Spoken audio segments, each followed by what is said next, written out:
My name is Tiffany Johnson. I am here of courtesy of Feeding Tampa Bay, as well as Feeding Florida Nutrition and SNAP Education, the latter two being our very generous, grant underwriters for our programming. So I am very excited to be here on behalf of them and to also introduce myself to you all. And as you can see from our very vibrant screen that I'm sharing right now, I hope to have an interactive experience with you all. So you don't have to come off video. I know how bothersome that can be for most of us in today's age, but you hopefully can be vocal by coming off mute, depending on what questions are asked. And you can also put some information in the chat. Now, speaking of the chat and speaking of our grant underwriters, I want to make sure that the screen goes. They want to make sure that their very generous funds are being put to good use. We know that it is because information about your nutritional health, your journey, your culture, all of that is never wasted time or finances, but they want to make sure that they have a paper trail. So I present to you two of three surveys that I will ask for you to do today. If you have a phone and you know how to utilize QR codes, you're more than welcome to go ahead and scan those two QR codes, preferably starting with the one that's outlined in yellow, because that provides us some demographic information for you all. Followed by the one that is outlined in green, which is what we call a pre-survey. Both of those survey links have also been put into the chat if that's easier for you to just click on the respective links. But just to give you some background, the demographic one, which I'm sure that you all are familiar with, gives us some information about who it is that we're surveying. So by gender, by ethnic background, also by race, as well as age. The second one outlined in green, which is the pre-survey, gives us some background specifically about your health journey. So what is it that you normally do in a typical day or week when it comes to your consumption of fruits, vegetables, water, your physical activity, and then your shopping habits? The reason why is, as we spend the next 45, 55 minutes together, I'm going to be sharing with you some tips on how to increase that fruit consumption, vegetable consumption, hopefully getting you to drink plain water every single day, doing some physical activity, and being more savvy when it comes to your shopping. So I will give you about 3 or so minutes to do both of those surveys. They're very simplistic. If you could just give me a thumbs up or a funny emoji or something in the chat to let me know that you are done with the two of them, that would be greatly appreciated. And for anyone else that may have just joined in, again, I'm going to put some links in the chat for you, which I just did again. Those two links go to a demographic survey and a pre-survey, which evaluates some of your normal habits. Don't feel like you have to say, yeah, I eat fruit every single day. I'll be honest, I do this for a living and I do not. But it's a truthful answer, depending on what it is that you do. So it is 12:04. I will give you about 3 minutes to complete that. So I will come off camera so you don't see all of my funny facial expressions just staring into the digital la la land.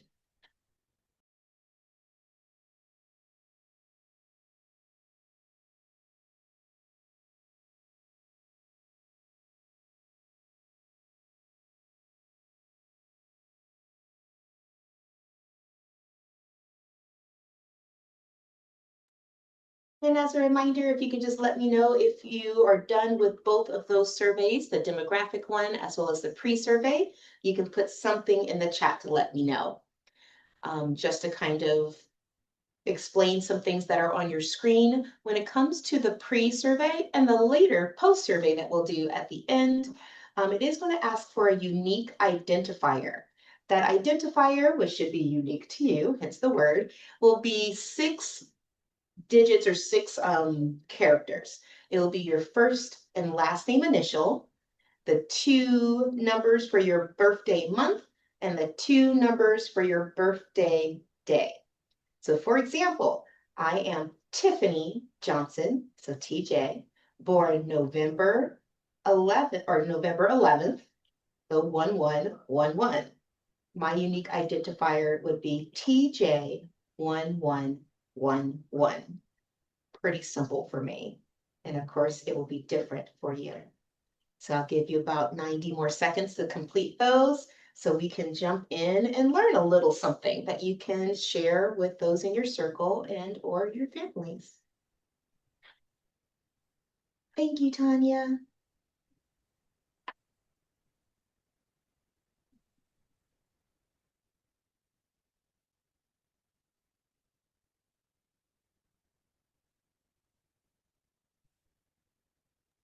Thank you, Monica.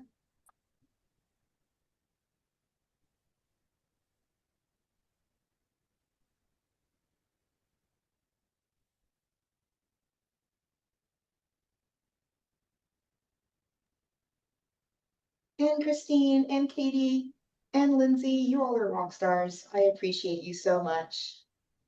And the fact that you are being quite patient with me because believe it or not, this is only our second time in our 4-year history that we are presenting our nutrition education via Zoom. So, yay, you're my newbies. I appreciate you for being patient with me because this is a slight learning curve. Thank you, Lisa. So we got a few of you, and to be courteous of your time, I'm going to go ahead and get started.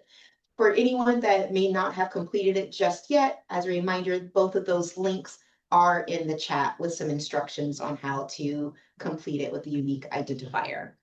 So yay! Let's see, is it changing? It is. Thank you, Healthy Start Coalition of Hardee and Highlands and Polk Counties. I'm going to turn this way so I can see the screen. There we go. I appreciate you greatly for bringing me in so I can pour some love, light, and information into your teams. Because when it comes to nutrition, it's important for all of us, no matter who we are, what our health journey is, our age, all of it. It is equally important across all ages, biological sex, gender, culture, etc. So all of the information that I want to be providing to you is general in nature. If you are living with specific health complications, it may not be specific to, let's say, cardiovascular disease or type 2 diabetes. It is going to be general for us as humans. So no matter what, when I say eat your whole fruits and vegetables, that is for everybody, including any youth you may have in your households or elders that you also may have in your household. Now, one thing about this presentation, I have saved it as a PDF. So if you miss anything, like if you're a note taker like me, do not fret. At the end of the presentation, I will have a link as well as a QR code for you to download all of these slides for yourself so you can enjoy them for hopefully years to come. All righty. So what exactly am I here for? I kind of gave you a brief overview of that. I'm here to pour love and light and some nutrition literacy into you. But more formally, as I mentioned earlier, I am here on behalf of Feeding Florida as well as SNAP Education to provide nutrition education workshops to help adults with 4 things we've identified all of us adults need to pay more attention to. So that is positive eating habits, and why a lot of our eating habits may not have the best background. If you've been going to a physician or endocrinologist, if you have like hormonal things that you're dealing with, or any kind of nutritionalist or any of that nature, sometimes our relationship with food has not been the most positive. And we'll go into details about that. I also want to help us all with some knowledge of dietary suggestions. So what is suggested for us to kind of pour into our diet every single day? Also, when I say diet, I don't mean, and our program doesn't mean to diet because you're trying to lose weight. We're talking about the foods that you should be eating on a daily basis. So your actual diet. We also want to help you with your activity levels. Many of us are, for lack of better words, stuck in an office and stuck at a table or a desk. So what are some things that we can do to possibly increase our physical activity so we're not leading as much of a sedentary lifestyle as work oftentimes has us do?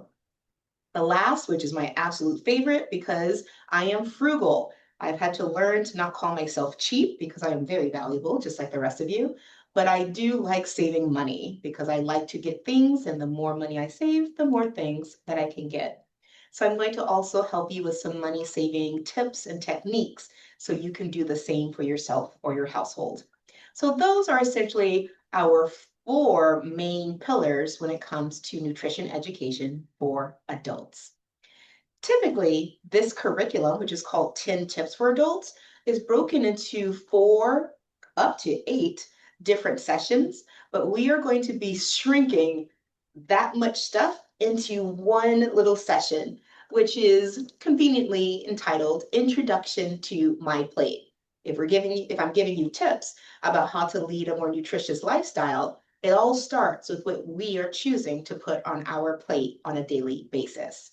And of course, I'll sprinkle in information about fruits and vegetables and whole grains and what does that even mean, as well as increasing our protein, because in some of our newer dietary guidelines, we are encouraging our adult population to eat some more protein and not rely as heavily on those grains and carbohydrates. Now, before we do all of that, I said that my name is Tiffany Johnson. Okay, who cares? Who am I as a person and why am I here? As you can see from the screen, the smile that you see with the yellow behind me is normal. I am a goofball. I'm usually giggling and smiling in some capacity, even when the day is not the best. But most importantly, I do have a background in the sciences, as well as dietetics, in education. And that's why I am the manager of the program that we have here at Feeding Tampa Bay. When I say I have a science background, I actually originally wanted to be an endocrinologist or a pediatric dentist. So I majored in both chemistry and biology in my undergrad years and spent about a year in dental school until I realized, this is not actually something that I want to do for the rest of my life. And I decided to leave dental school and explore other options. Those options did also include becoming a teacher for 5 years. So I taught in the classroom for about 4.5 and about a year online to international students, where I still shared my love of chemistry, biology, physical sciences, pretty much all things science. I am a walking, talking science geek who happens to love fashion and food. Yeah, hence why I now have found myself here at Feeding Tampa Bay, where I can dress impeccably, but share my love of science and dietetics and also eat a lot. So I found the perfect position that covers everything that encompasses me. Some other things that make me great for this position is that I went through the first pillar, which is a grassroots educator. I am big on cultural competency and embedding one's culture in their dietetic journey and in their health journey. One thing that I have experienced in my lifetime is oftentimes when we had conversations around food, it seemed to leave out a lot of the cultural component. I am Bahamian American and I love my Caribbean culture. I'm also born and not raised, but born in South Florida and raised in California. So I have that cultural component. And I love to make that part of the dishes that I make for my family and for people that I care for. But when I was going to dietitians and my general practitioner, that was not necessarily a part of the conversation. And to kind of pour into the last pillar, which is the transparency piece, I have been living with type 1, which is very rare, type 1 diabetes for the majority of my life. So it will be 31 years this year. And again, living with this disease and those pouring into me what I should and should not eat, never really identified cultural pieces of the foods that I love and enjoy. I was just told to not eat them, that collard greens were bad and baked macaroni and cheese was horrible and to not eat rice. And those are staples in my culture. But one thing that I have learned in my journey as a nutrition education manager is it's not those foods that are bad. One, because foods don't have a moral compass. It's the preparation of the foods and the things that we add to our foods. So as long as I am not necessarily drowning most of my foods in butter or oil or frying them, I can still enjoy a lot of the things that are culturally part of my identity, but also feed into my nutrition. So keep on with your baked macaroni and cheese Keep on with your rice and beans dishes.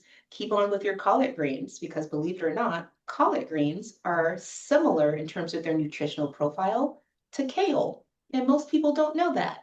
They hear the great things about kale, but they don't necessarily hear the great things about mustard greens or collard greens. So I am here to tell you to keep your culture as part of your nutritional journey and never let someone take it away from you. Okay? So there's some background about who I am. Hopefully that provides you with a little bit more comfort in terms of the things that I'm going to be sharing with you and the journey that we're going to take together. So going back to square one, why are we here? One is to learn about nutrition, but also to learn about how our daily walk in terms of our nutrition and the foods we eat can all serve a purpose. So we're going to do a cool little icebreaker. And of course, I'm going to share along with the icebreaker. I'm not going to just allow you all to be vulnerable. I will be vulnerable along with you. So my icebreaker question states, we are all human. Oh, we all are human and at times find comfort in foods that don't necessarily provide the most nutrient density. And we'll go into what that phrase means. Even myself. So there are foods that I love to enjoy that may not give me the best nutrition. So my question to each one of you is to do two things for me. One, name a food or meal that is your sometimes comfort food, but also name your favorite nutrient dense or healthy meal of choice. So you can come off mute, you can put 1 and 2 into the chat, whichever is easiest, more convenient for you. So I'll give you about a minute for that. I promise I will not sing the theme to Jeopardy, which trivia is meant to be exactly 60 seconds to give the Jeopardy contestants their think time to write in their answers. Tiffany, I think my food that is my comfort food is pizza. I like pizza. And then my nutrients dense, healthier food choice would be peanut butter. Oh, let's see, peanut butter. You know, I'm not even going to go there because I do eat peanut butter on Ritz crackers often. Something about the butteriness of that Ritz cracker with the semi-sweetness of the peanut butter really goes hand to hand to me. I am with you with the candied yams. Wait, with marshmallows on top or without marshmallows on top? That's the question. Okay, without. All right, now we're in alignment. I don't think I've ever tried it with marshmallows. I've definitely seen it, but I've not tried it.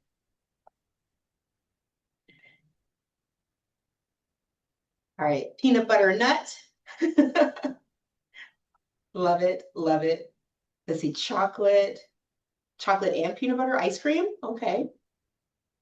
A cheeseburger and fries. So I know you all aren't necessarily here in Tampa, but there is a restaurant called the Burger Spot. They make some of the best cheeseburgers I've ever had in my life. And on Fridays and Saturdays, they feature the donut burger. So they use 2 Krispy Kreme donuts with like the burger and toppings in the middle. I have never tried and I have no plans on trying, but my daughter um, tried it once and fell in love. And I thought I was going to have a heart attack just watching her eat it. All right, pizza and a chicken Caesar salad. Love it. Salmon bowls. I will eat salmon in almost any kind of capacity. Great. Salmon burger. Loving the burger. Wonderful. So I mentioned that I was not going to allow you all to be just transparent on your own. I will show my vulnerability too. So my number one food that's a sometimes or comfort food is actually not just one, it's a few things. I love Cheeto puffs, specifically the puffs, not the crunchy ones, but the little puffy ones that come kind of like dissolve in your mouth after you crunch into their goodness. I also love lemon and red velvet cake, specifically from Nothing Bundt Cakes. And the weird thing is, I don't really like cake that much, but I like those cakes. And then last but not least, oatmeal raisin cookies. I guess maybe because they have raisins, you can consider them nutritionally dense, but it's still in a cookie form. So I don't know about that. Now, for my number two, which is the healthier options, I love mangoes. I used to have a mango tree in front of my house in South Florida before I moved to California. But I also love carrots and broccoli and kind of southern green beans where they're like slow roasted for a couple of hours. as well as spinach, but I particularly like raw spinach. I can eat it right out the bag like they're potato chips. And so can my 9-year-old daughter, which is very odd for most people to think about when you think about kids and their foods. But my daughter, I have definitely introduced her to some things early on, but she still also loves everything that's in my number one as well. And thank you, Marianne, for also loving oatmeal cookies because so many people don't. And so I love it when like a cookie platter is brought to an event because no one usually eats the oatmeal ones. And I'll take them all at the end of the event and eat them probably in the car. Yes, all of them.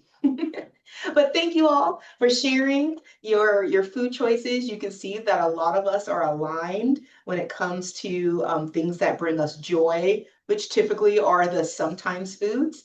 And I want you all to remember that joy because when it comes to food, yes, it's there to, give us sustenance, so keep us alive. But there's lots of other things that connect food to our journey. And that is family, that is memories, that is joy. I mentioned that I love mangoes, and I even added that tidbit about mango tree in front of my home, my childhood home in South Florida. So thoughts of that naturally bring a smile to my face. And I want you all to remember that food should bring you joy and it should bring positive memories. And so I am here to kind of rewrite your thoughts about food and some of the negatives that have been associated with what we enjoy. Okay, so let's get started on the educational component of our topic, which is Introduction to MyPlate from the 10 Tips for Adults curriculum.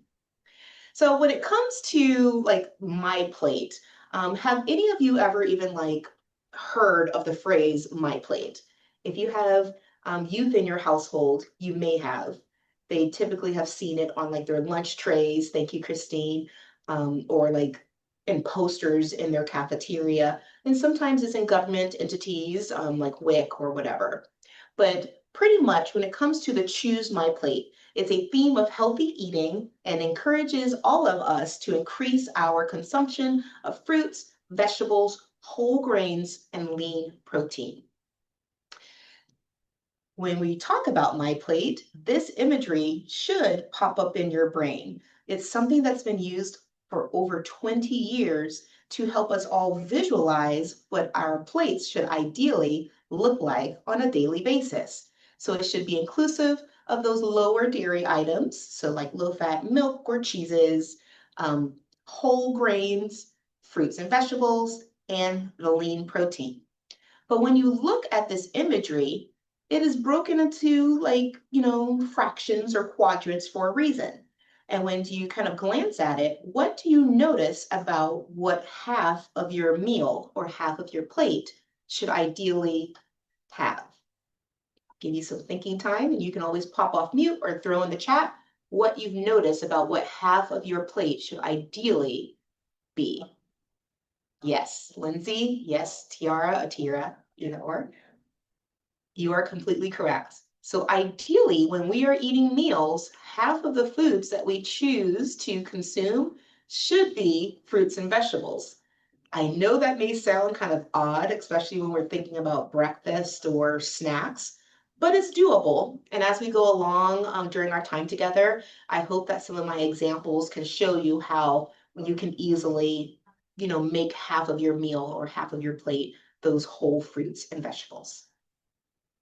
Now, one thing about MyPlate, I mentioned that we've been using it for over 20 years. I should have said that in the past tense because you may not know that as of January of this year, MyPlate was done away with. Hence the line through the MyPlate. And so as time goes on, you may see some new things that are coming out to the general public, which I am kind of encircling here with my cursor. And you may see it pivot to realfood.gov since myplate.gov no longer exists. And even if you did try to type in that website, it is going to route you to go to realfood.gov, which aligns with the new dietary guidelines for Americans, also called the DGA. And all that is a guideline to kind of help lead the American public on a more nutritious path. So the imagery has changed from MyPlate to what you see here on the screen with the inverted pyramid. And it kind of mirrors the pyramids of like the 90s or maybe the 80s when it comes to our food consumption. You'll see that with realfood.gov, they are encouraging that we focus on, yes, protein, dairy, and healthier fats, still the fruits and vegetables, as well as the whole grains. And there are small little changes that they have made in the verbiage within those dietary guidelines, but the same rules apply. I'll go backwards. We still want you to focus on whole fruits and vegetables. We still want you to focus on the proteins as well as the whole grains, and we still want you to incorporate dairy into your lives. Now, there was a question in the chat about do they have a new outline for pregnancy? In terms of the verbiage, like the 20-page document, they do have some new suggestions for all Americans, including those that are pregnant. They just not have created the outline just yet. So they rolled out this Eat Real Food imagery first, and I think they have been working on how to roll out different parts of that to the general public, including school lunches, those that are pregnant, those of older age, etc. But they started with this imagery first. You are very welcome. So to be determined, okay? But do not let this distress you. Just know that just as the name implies, eat real food, continue to eat real food that we would have normally pushed along using the MyPlate.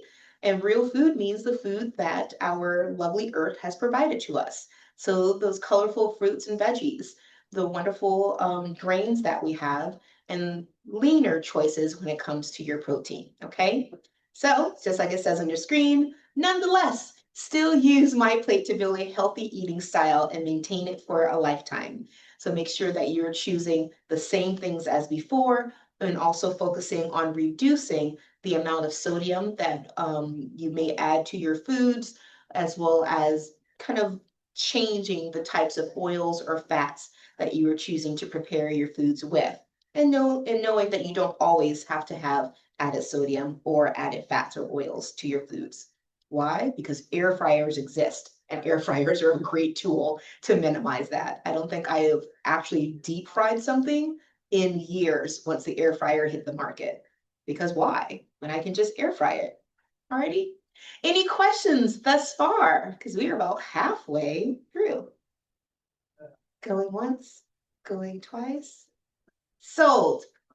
So when it comes to the 10 tips for adults curriculum, this page right here kind of signifies 10 tips that I am going to be throwing your way to help you be more inclusive of what MyPlate or realfood.gov wants us to do as Americans. So 1, finding your healthy eating style. 2, making half your plate fruits and vegetables.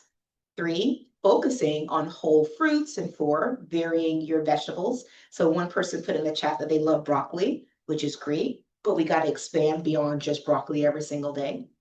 Number 5, making half of the grains or carbohydrates that you choose to eat from whole grains.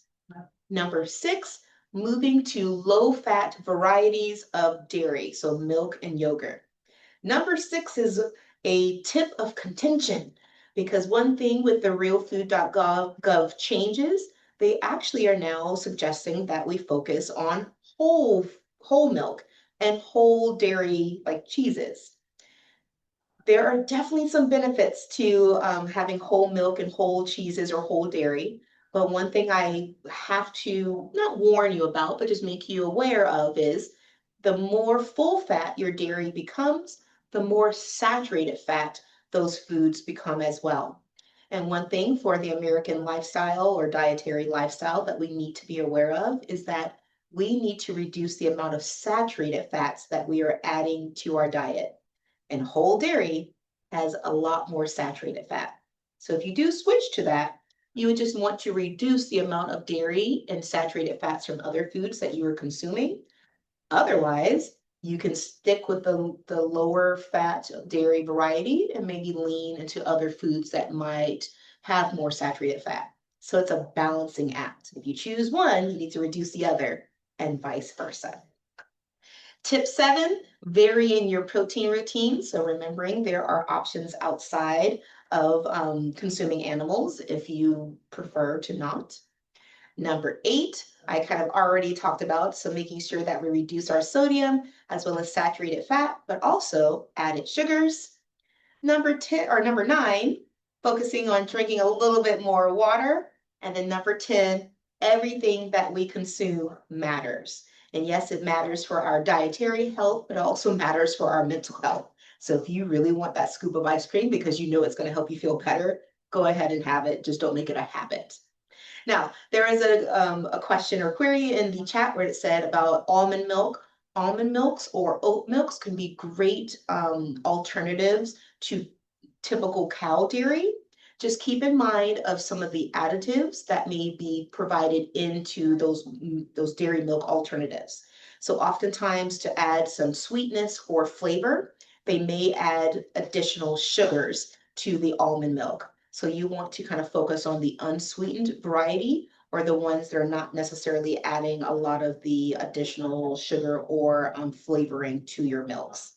So almond milks are still going to give you some great options outside of cow dairy. Any other questions before I move on? No? Okay. So let's go through some of these tips. You'll notice that I'll go through a few, but not all of them, because the rest can be self-explanatory or incorporated in our discussions of the other tips.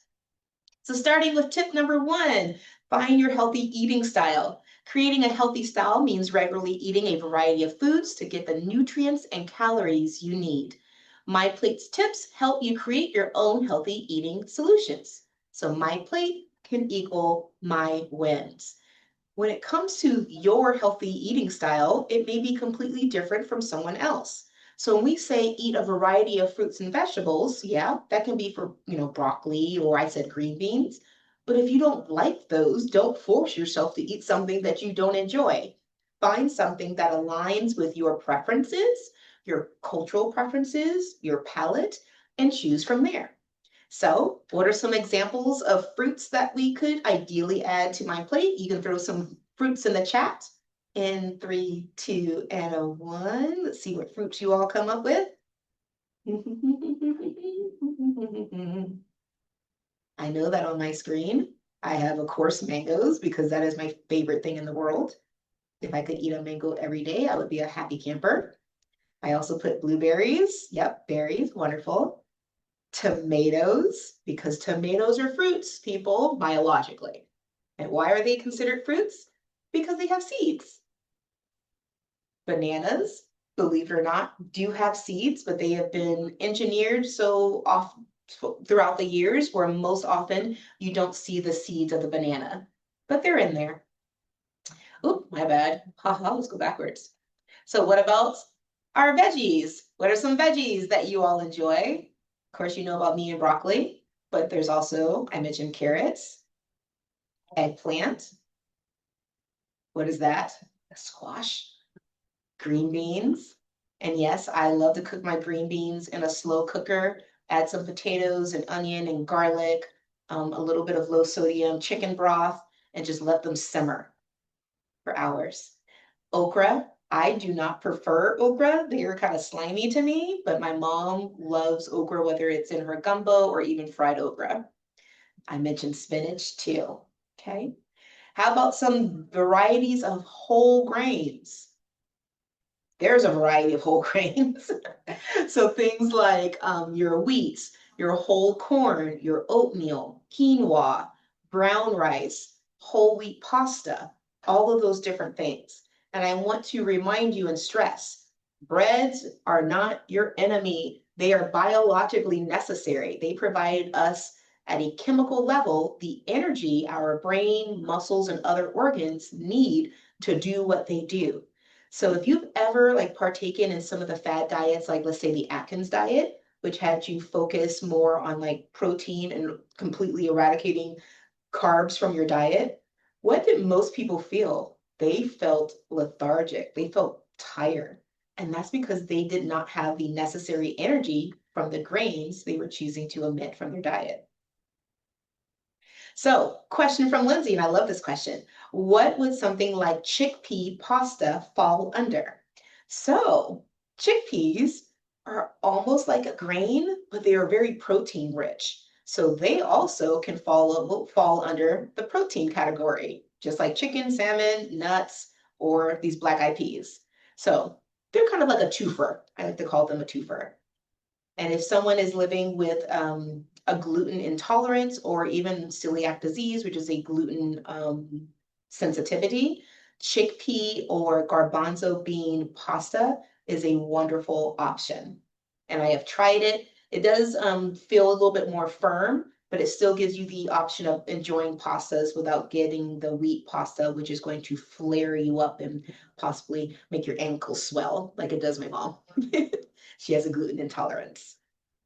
Okay, so again, your healthy lifestyle can look completely different depending on your needs. Just know that all of these are part of that healthy lifestyle, specifically the low fat milk. And yes, Lindsay, still tasty. I have definitely cooked the chickpea pasta to introduce people who are not familiar with it to the fact that this is something that they can enjoy and possibly even lead a gluten-free lifestyle. All right, to carry on for tip number one, all of that previous stuff, that looks great. That looks nutrient dense. That looks like the perfect answer. But we do not live in a perfect world, do we? No, we live in the real world where sometimes you've worked a long day, you've picked up kids from school and gone to sports practices, or maybe you're just a single person who's tired. I'm both. I'm a mom and I'm always tired. And sometimes you just want to go pick up a burger from fast food. And that's okay too. Because when it comes to fast food, certain restaurants do have options for you to fit health into the fast food world. One of my favorite places, and this is not Feeding Tampa Bay or Feeding Florida or Snap Education saying eat at this place. This is a Tiffany preference. I love Wendy's. One, because it's right around the corner from my home. And two, they have the Wendy's 4 for $4. I can get a $4 meal for me and my two kids that gives me nuggets and fries and a drink and a burger. Remember, I said I love cheeseburgers? But what do I do to this $4 meal to make it more nutritious? Or should I ask, what would you do to a $4 Wendy's meal or any cheeseburger meal to make it more nutritious? What can we do? I'll give you some thinking time. You can come off mute and tell me. You can add it into the chat, whichever is most comfortable for you.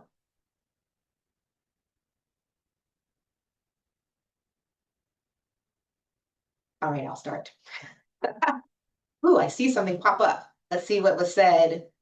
So add a serving of fruit or toss the nuggets over a salad. There we go.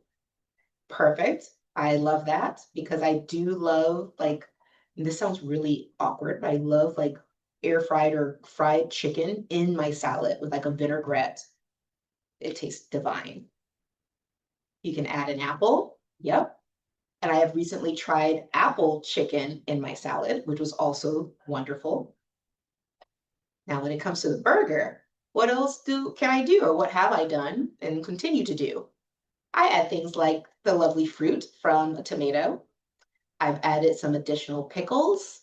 I've added onions. I love red onions, which I'm still upset that they call these beautiful purple things red because it's literally purple. I digress. I add lettuce, or specifically, I add raw spinach to my burgers. The fact that the burger is savory and spinach also kind of like plays well with a savory flavor, it's a wonderful taste and texture added to a burger. But these are simple changes that you can make to your fast food meal. I do recognize that some restaurants do charge extra to add those things, McDonald's. However, I mentioned that Wendy's is my favorite because it's nearby and it's inexpensive, but they're also my favorite because I can add lettuce, tomato, pickles, and onions and double it for free. So I can make my burger go like this, free of charge, and then add that nutritional profile to something that I'm already going to do, something that's budget friendly, and something that is delicious. Alrighty. So Hopefully you learned something about, hey, fast food even has a place in your nutritional journey. Alrighty, let's look at tip number 2. Make half of your plate fruits and vegetables. I mentioned earlier that, what do you mean at each meal, try to make half of it fruits and vegetables? That sounds kind of odd, especially at breakfast time. But let's focus on maybe a lunch or a dinner, especially something that most households have ever so often, a pasta meal. Yeah, we can have the pasta and we can add the sauce to it, but we can easily add fruits and vegetables to the pasta sauce to add that nutrition to it. Because remember, we're trying to not necessarily uproot what it is that you do day to day. We're simply trying to add more positivity, add more nutrition to it. So, how can we do that? We can add mini peppers or bell peppers. These are fruits because they do have seeds. Places like Walmart, Target, Publix, Aldi, they sell bags of these mini peppers for like maybe $3 or so. They freeze well and they keep in your refrigerator for weeks. So it's a really great option in opposed to the larger bell pepper, which can kind of go bad quickly. You can also add onion, so yellow, white, or the red onion, like I mentioned before. You can add spinach. And hear me out. If you chop it really, really small, if you have people in your household, like a partner or some youth are like, oh, I don't want to eat spinach. By chopping it up really small, it looks like parsley. It looks like basil, the normal stuff that you would find in spaghetti sauce anyway. And they're not going to know the difference, but you're adding the nutrition that spinach provides, which is a lot of folate, fiber, vitamin A. You can also add things like green onion or leeks. If you like your spaghetti kind of on like the sweeter side, leeks, which are the cousin of a green onion, are like sweet green onions. So just to kind of give you some information about that. Mushrooms, which my kids swear they hate, but they eat it every single week when I chop it up really small and put it in our spaghetti meal. So there are definitely lots of different things that you can add into a very inexpensive meal like spaghetti. Keeping in mind that all of those things that are surrounding the spaghetti dinner can also be used for other meals. And that's part of the money saving aspect of diversifying what foods you are placing in your everyday meals. So I mentioned eggplant and leeks or green onions, mushrooms, zucchini, onions, mini peppers, or even spinach, putting them in the spaghetti. But what can you use those same ingredients for when it comes to other meals? Any ideas of some other meals that you can possibly add those into? Pizza. There we go. Yes, I do add spinach, believe it or not, to my pizza. Me and spinach are best friends. Yeah. Eggs, yes. So scrambles, omelets, chili, believe it or not, or even your meatloaf. So things like that. And there's so many different options that you can do, but just keep in mind that when you are choosing produce items, think about how those produce items can be kind of like spread across multiple meals within the week. How you can possibly freeze some of these produce items to be used in meals later on. Because yeah, spinach may go bad quickly, but if you freeze it and then thaw it and then it's all squishy and stuff, that's something you can put in your spaghetti. That's something that you can put in your egg scramble or omelet. That's something that you can put into a quiche because it doesn't need to be fresh and crunchy for those three options. So think outside the box, think about how you can utilize those items across multiple meals, but also how you can preserve those items so they don't spoil as quickly. All right, we're going to skip ahead to tip number 5, which was making half of your grains whole grains. Whole grains are very important because they provide us with so much nutrition in terms of vitamins, minerals, and the very operative fiber, which most of us as Americans, whether you're an adult or not, we don't get enough fiber in our diet. And fiber is very important for our digestive health because it helps things to continue to remain smooth running. All right. We do not want to be stopped up. We want to keep everything operating like it should, for lack of better words, and to remain PC while I'm on camera. Okay. Where are some places that you can get whole grains? It can be in items that have this whole grain stamp of approval, but also by looking at the ingredients list on your foods. Normally, if it is using a whole grain, it will say such. It will say whole wheat or whole grain or whole corn kernel. It will use specifically the word whole, and that is important. Why is it important? Well, when we look at a grain under a microscope, so whether it is corn or quinoa or a brown rice grain or even a whole wheat grain, which is what you see on your screen, they all are made of three microscopic parts: the bran, the endosperm, and the germ. All right, you don't have to memorize this. I promise I will not test you on it. However, when those whole grains are being modified to create something called a refined grain, so the things that you find with white rice or white breads or like white hamburger buns or hot dog buns, they are removing two of those parts, leaving only the endosperm, which yes, gives you energy, but it also takes away, going backwards, it takes away the fiber, the B vitamins, the minerals, something called phytochemicals. It's taking all of that away and leaving some B vitamins and some protein, but a whole bunch of carbs. And carbohydrates is just a science fancy phrase to say sugar. So have you noticed that when you've seen your doctors or a nutritionist or a registered dietitian, and in the past they would say, stop eating so much bread, stop eating so much rice. That's because they're thinking that most Americans, which they are eating the white or refined varieties, the bleached varieties of whole grains. And if you are in fact eating mostly that, you are eating mostly carbs or sugar, which then increases our blood sugar. But if you are choosing to eat the whole grain, you're getting all of that other benefit that is often taken away from us when we're eating the white breads.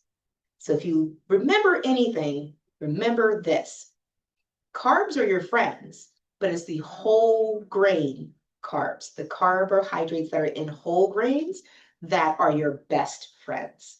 So you want to focus your grains to be the whole grains so you can get all three of those different layers and not just that carbohydrate endosperm area.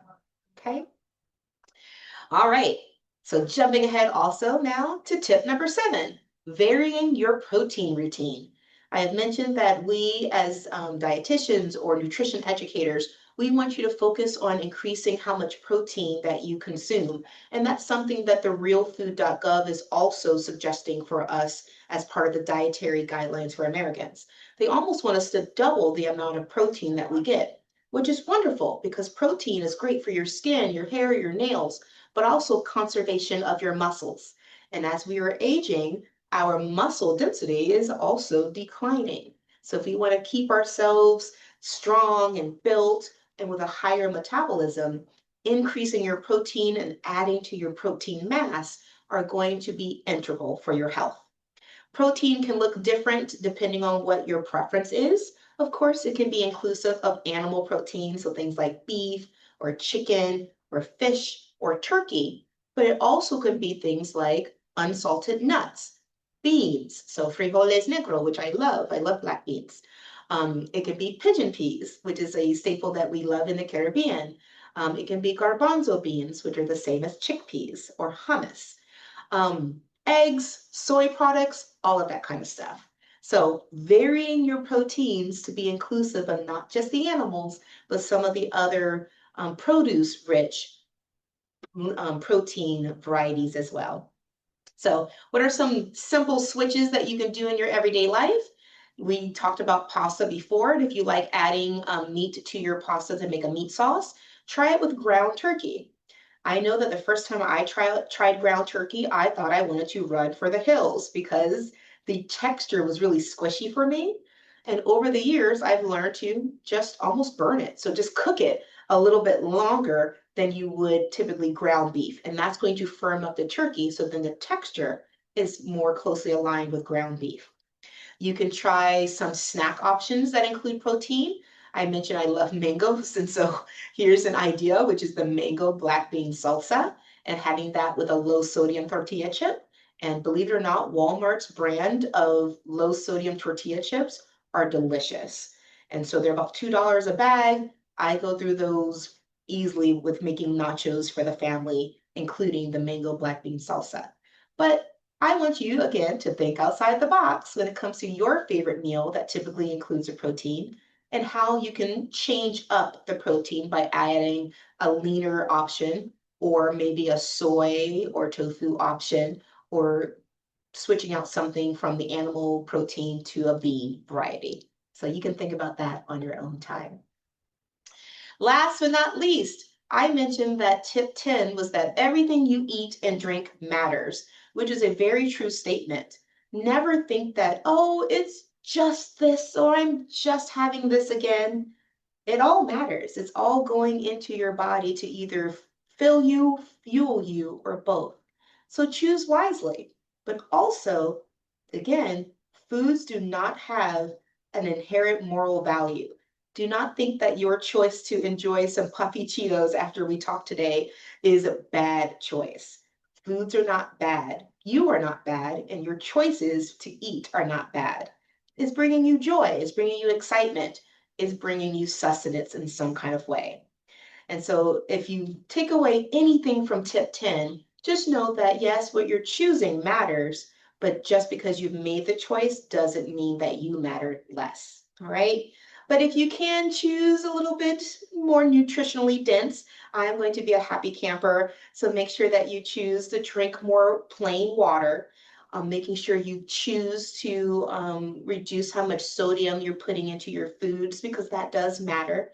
And across the Americas, we are living with more hypertension or cardiovascular disease, especially if you look like me. I am the demographic that has ever increasing cardiovascular or heart disease problems. So if you are of the African diaspora and you are biologically female, bing, bing, bing, we are the leading people with cardiovascular disease.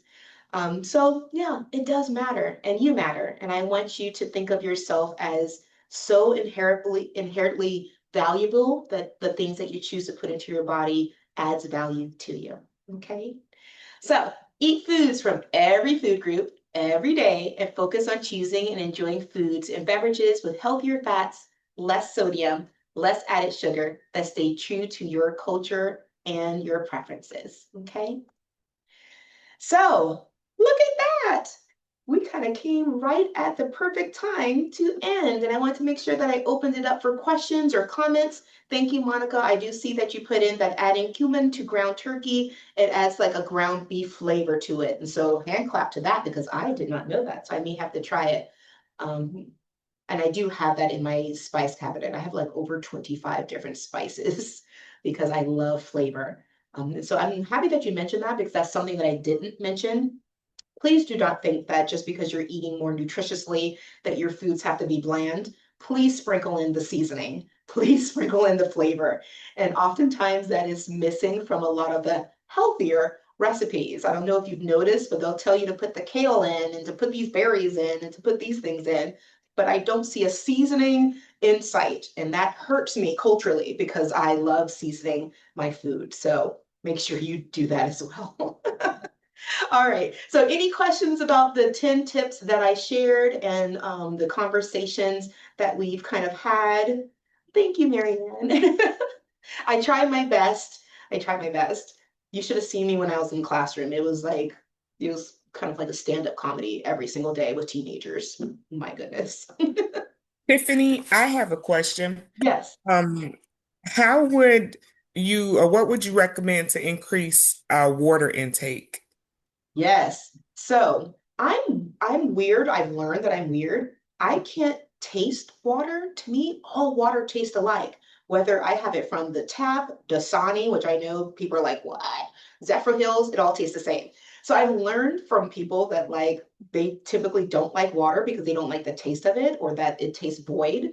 So I have suggested that adding fruits to the water or enhancers to your water can sometimes make it easier to increase consumption.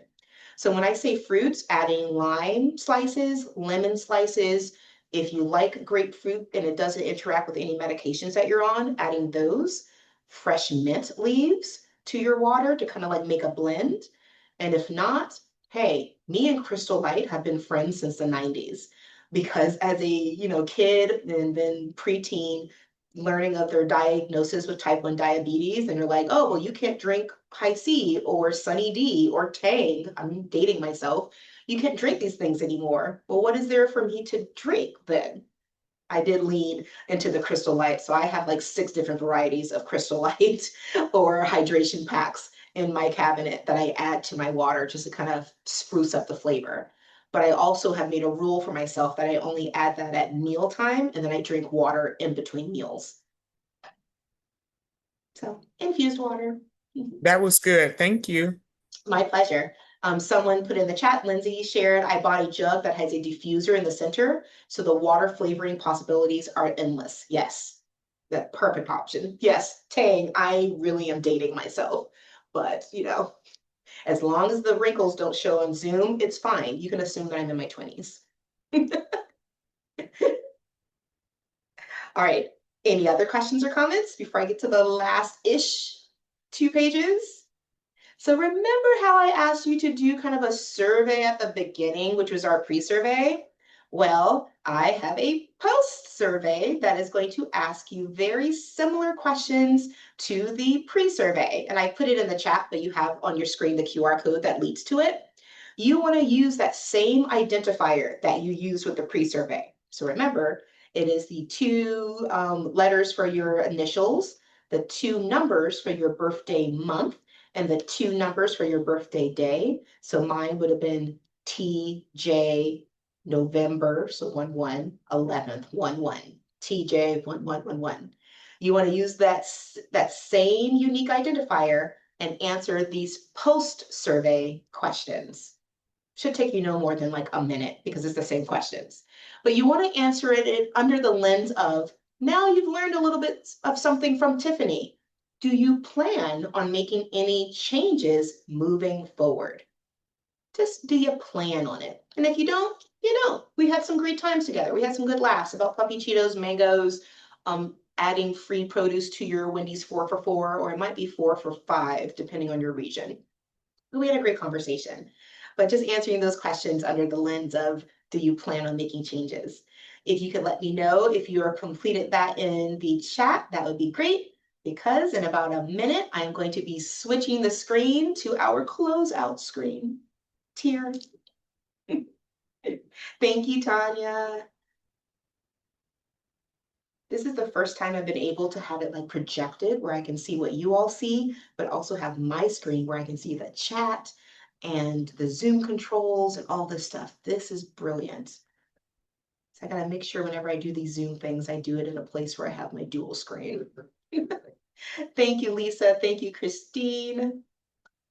You are loved, you are valued, you are awesome. And your smiles are great, even though you're off cameras. I'm just gonna assume. Because why would you work for where you work if you don't have inviting smiles? It doesn't make sense.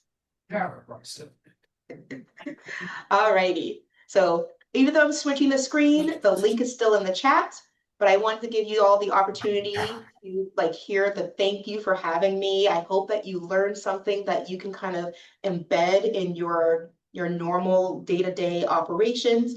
But if you find that you ever have questions, this phone number does allow me to receive text messages. So you can text and be like, hey, Tiff, this is so-and-so from, the Healthy Start Coalition. I had a question about XYZ.